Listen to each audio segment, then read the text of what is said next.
right, y'all, welcome to another week of Cox and Bright Talk Kicky. This is Cox and Bright Talk Kicky episode 5. If you're new to the show, just so you know, this is basically a show where we talk about all things Atlanta United soccer and everything that happened throughout the week. We have new episodes every Thursday morning, and we're actually recording as usual on Wednesday night. LAFC actually just was handed their first loss by Vancouver. That was kind of a surprise, but like I said, we're here to talk about Atlanta United. So, as usual, we got Bri on the line in from Florida. How you doing, Bri? I'm fantastic, Cox. Good, man. Living the dream. Good. So, did you get a chance to watch Game of Thrones on Sunday? Actually, I haven't watched the new episode yet because I'm currently still rewatching the show. So I want to finish that before I watch the new one. Okay. Building a little more hype. That's cool. Yeah, I'm excited though. So I heard somebody do this. I thought it was a pretty cool idea. We won't dive too far into it, but if you had to pick a team in the MLS that was like the Lannisters, who would you pick? God. Like they're really good, but no one likes them. Is that what you're getting at? I mean, hey, you can spin it however you want, man. They always pay their debts. They have a lot of money. I would say the Red Bulls, but they're garbage. So. Right? I mean, maybe like I don't know. There's no team that like nobody likes, you know. But who like has a lot of money? Galaxy?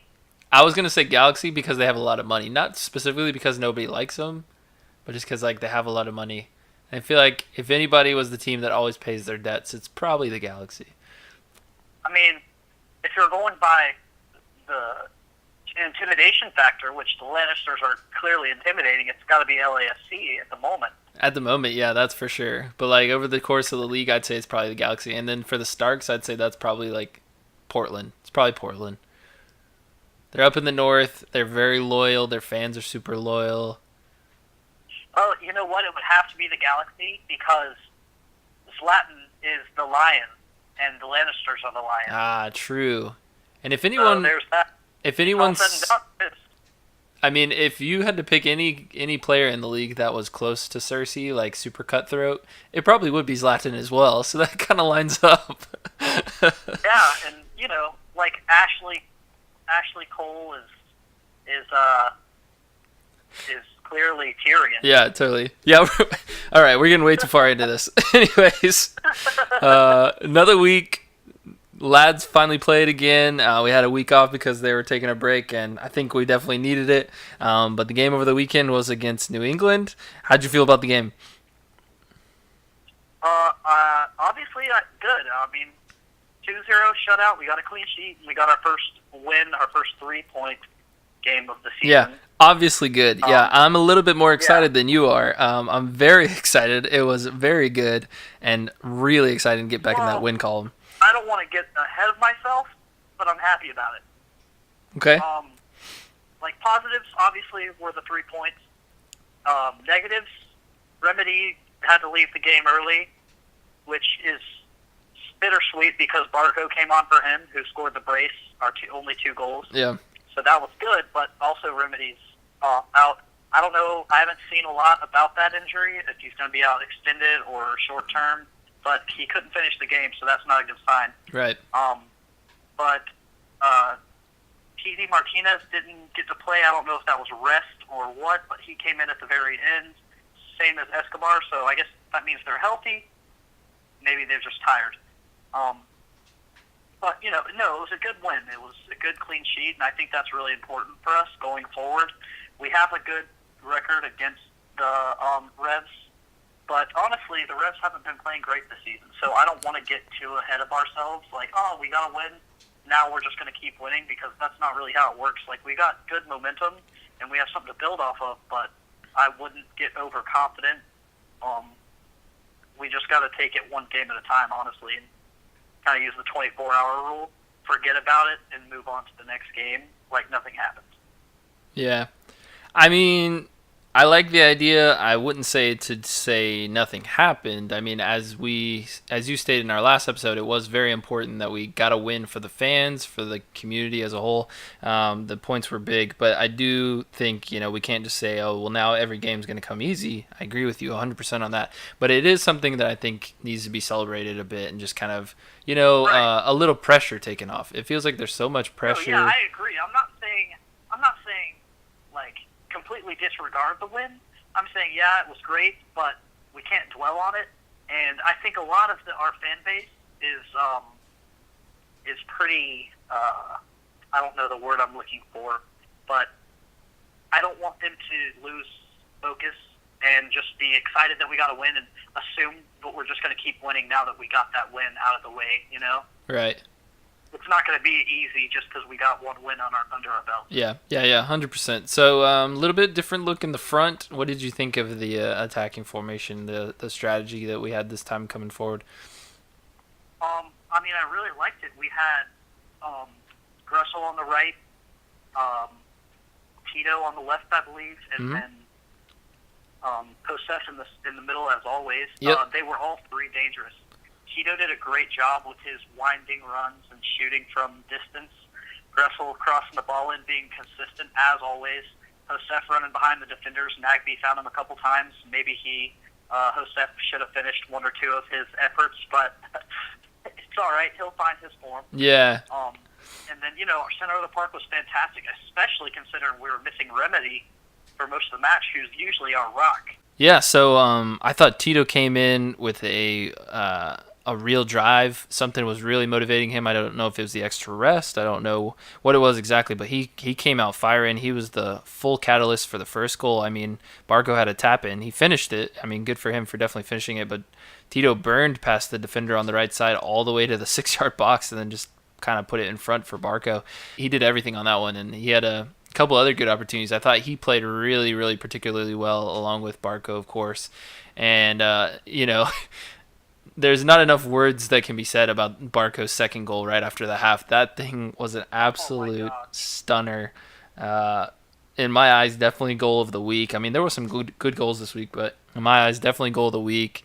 It was really, like a swagger goal, a real confidence goal. Like, that's a goal that a lot of people don't try and finish. And he struck it with confidence. And, I think I've been seeing that build up in some of the Mexican games. I felt like he had some good confidence moments in the CONCACAF. And then particularly in this game, it's just been building up and up. And it just seems like he's really getting comfortable and really getting confident.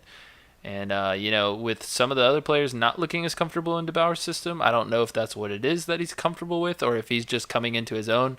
But he actually looks improved, which can't be said for a lot of the team. Season, he's looked great, which is unfortunate because our team as a unit hasn't looked great. Right. Individually, he's been fantastic. Individually, he's awesome. He has 3 goals, 2 assists this year. He's definitely a big point for the team.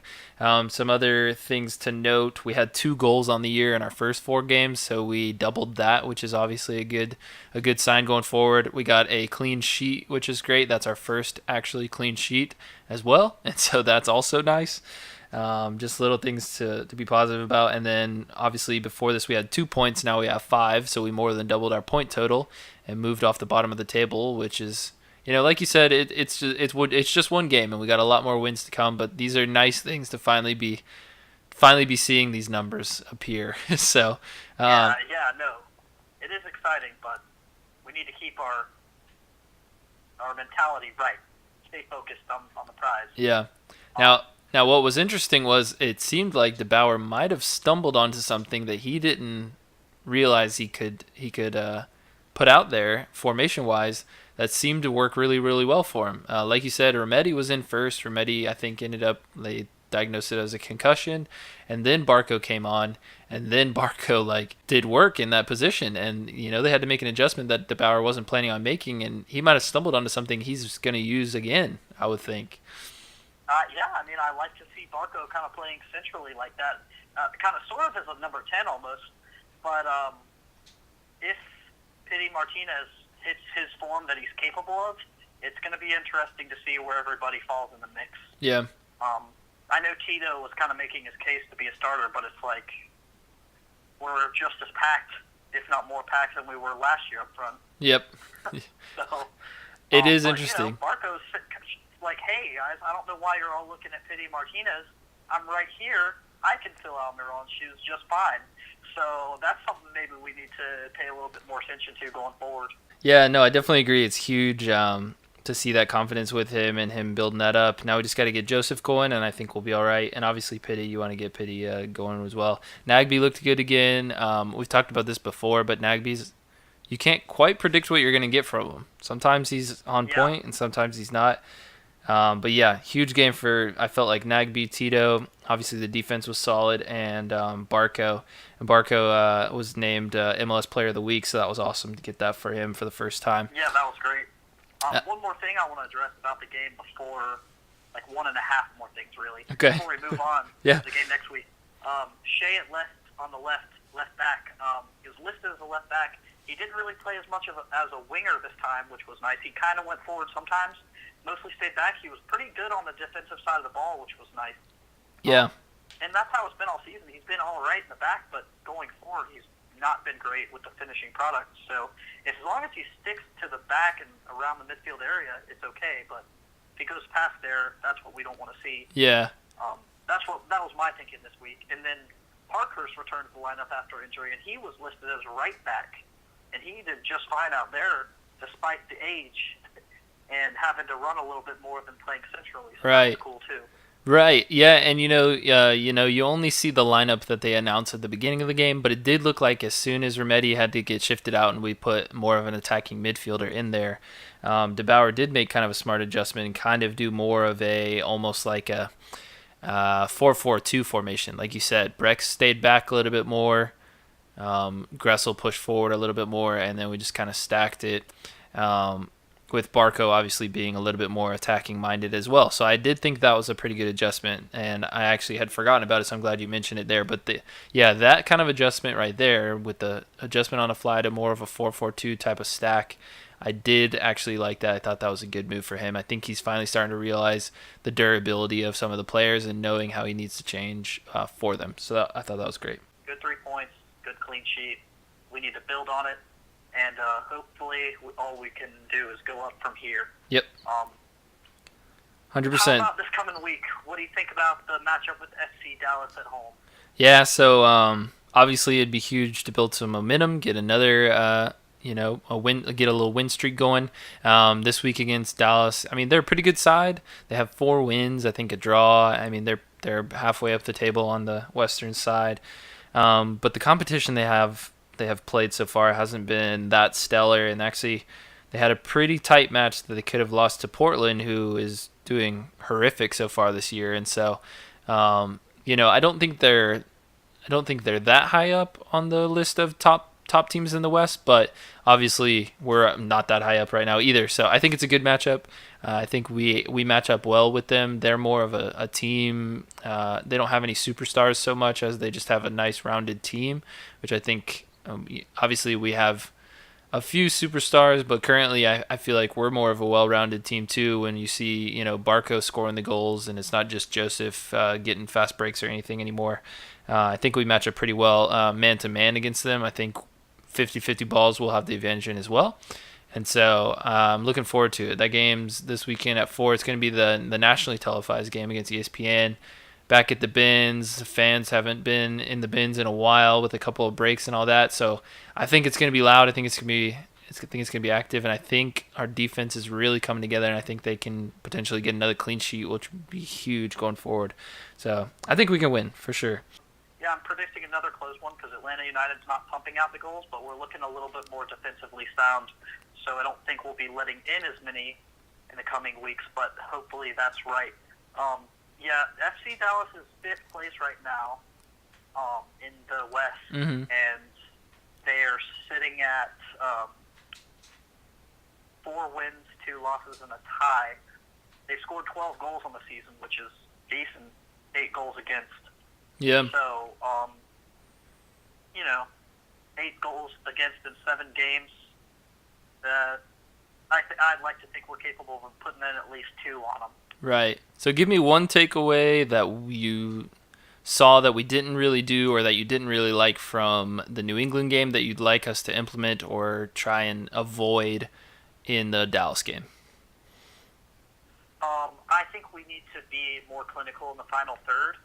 We had a few chances. Maybe it was just us getting unlucky.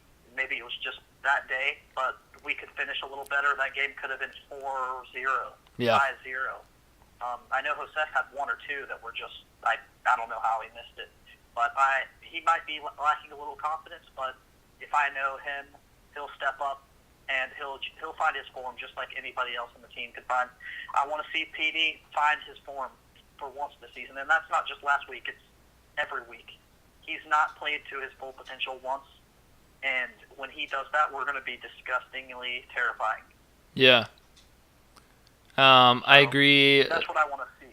Yeah, 100%. I think, honestly, what we were talking about, I really liked the way Breck Shea kind of stayed back a little bit more. I'd like to see something like that again. It doesn't have to be a 4-stack back because by no means do I think Breck Shea is a left back, but I do kind of like that going forward more, and I think that gives us more of an opportunity for that other outside back, other outside attacker that we seem to have kind of an excess of right now, whether it be Pity, Barco, Tito, Gressel, whoever it is. I think that kind of opens up another spot for another one of those. And so I'd love to see some adaptation of that again. Like I said, I think De Boer kind of stumbled onto it without even realizing, and it might have been, a big game changer for him if he can implement it in the right way. So that's what I'd love to see. And then I was actually going to say clinical finishing as well. I remember two specifically. One, Tito was all alone, and he drilled it directly at the keeper. Could have slotted it to either side. And then Joseph followed it up with the same. Joseph followed up with the exact same thing where they both just went for power when they could have just, like you said, clinically finished it home. So I agree. I think that would be a huge adjustment. And then just seeing more control from the defense, I think it's still they're getting used to each other. They're finding their spacing way better, as you could see in the New England game. But sometimes I still feel like LGP is trying to play as he was last season, and so they're still trying to figure some things out. I think Robinson has been absolutely incredible. It doesn't get said enough, honestly. He's really, really just solid back there. He never loses 50-50s, seems like, and he's always just bodying. He just gets body position and sees the ball out of bounds for a goal kick or whatever it may be, all the different adaptations. It seems like there's no scenario where you're like, Robinson's probably in trouble here. Like, I feel very confident when I see him going against the attacker. So, absolutely. Between Robinson, Nagby, and Remedy, they're the only reason, in my opinion, honestly, that we're even close to the position we are in the table. We would be even farther at the bottom, buried, if it weren't for those three players. Yeah. So, it can't be said enough about their consistency and how they're keeping this team afloat to an extent. Yeah, definitely. I think Brad's been smart back there too, except for that one Never game. Question Brad. No, never. He had that one miff, but everyone's gonna have one of those, and so it happens. And that might have been in a CONCACAF game. I can't remember. We don't need to talk about that. No. So what's your do you think we can get a shutout? What do you think your prediction is, real quick? I don't know about a shutout. I'm thinking maybe 2-1 Atlanta. 2-1? Okay. Yeah. 2-1, that would get us up to 8 points. If we don't watch ourselves, but I'm hoping for a 2-1 win Atlanta. Yeah. We got to get momentum early like I felt like we did against New England and kind of ride that, and I think we'll be good to go. That would get us up to 8 points. We'd be looking at a pretty good spot then. Luckily, some of the top teams dropped points recently, Columbus, DC, and then the Red Bulls is kind of a surprise, as you said. Obviously not at the top like they usually are. I think they'll be back too, so we got to pick up points where we can. But yeah, hopefully we can get the 8 points. I think it'd be good. Any last words from you? That's it. Just tune in 4 p.m. Eastern time on ESPN or go to the game at the Benz and support the lads in person. Yeah, let's go get the dub. Guys, if you're still here, I appreciate you. If you're watching on YouTube, please go ahead and subscribe to the channel, like the video, and leave us a comment, and we'll meet you there in the comment section. And if you're listening, please give us a first subscribe and then give us a rate or review as well if you're listening on any of our podcast channels. We'd love to connect with you in that way as well. So, like I said, we'll see you in the comment section, and go Atlanta.